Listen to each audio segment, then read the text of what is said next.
À Tyr, au sud Liban, une devanture familière pour de nombreux habitants en ruine.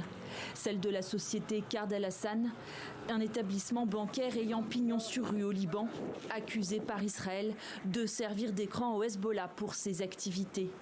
Plusieurs succursales, comme celle-ci, ont été bombardées dimanche. Israël entend affaiblir au maximum le mouvement chiite, militairement, mais aussi financièrement. Mais où ce dernier puise-t-il ses ressources? Son premier bailleur de fonds, la République islamique d'Iran. Selon des experts, Téhéran verserait chaque année entre 400 millions et 1 milliard de dollars à son allié.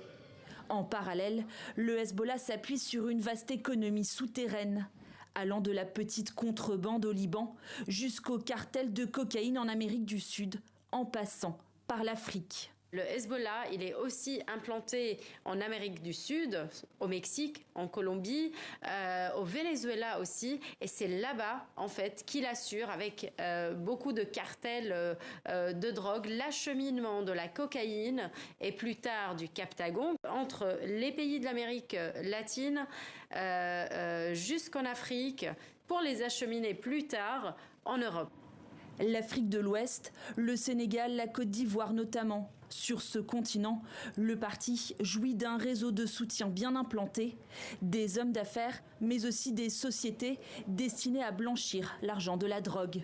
Ça passe très concrètement dans les avions. Après le crash de l'avion d'Air Cotonou en 2003, on a découvert qu'un des passagers, qui était de la communauté chiite, il portait sur lui une valise avec plusieurs millions de dollars en espèces liquides. Donc il y a beaucoup d'argent qui voyage. Voilà, c'est les petites sommes par rapport au grand trafic. C'est 2 à 3 millions de dollars qui sont transportés dans les valises. Une manne destinée à financer ses armes, rémunérer ses combattants, mais pas que. Véritable État dans l'État, le Hezbollah dispose de ses propres écoles, centres de santé ou encore associations caritatives. Mais avec la guerre, sa capacité à venir en aide à sa base populaire, dont une grande partie se retrouve déplacée, est aujourd'hui remise en cause.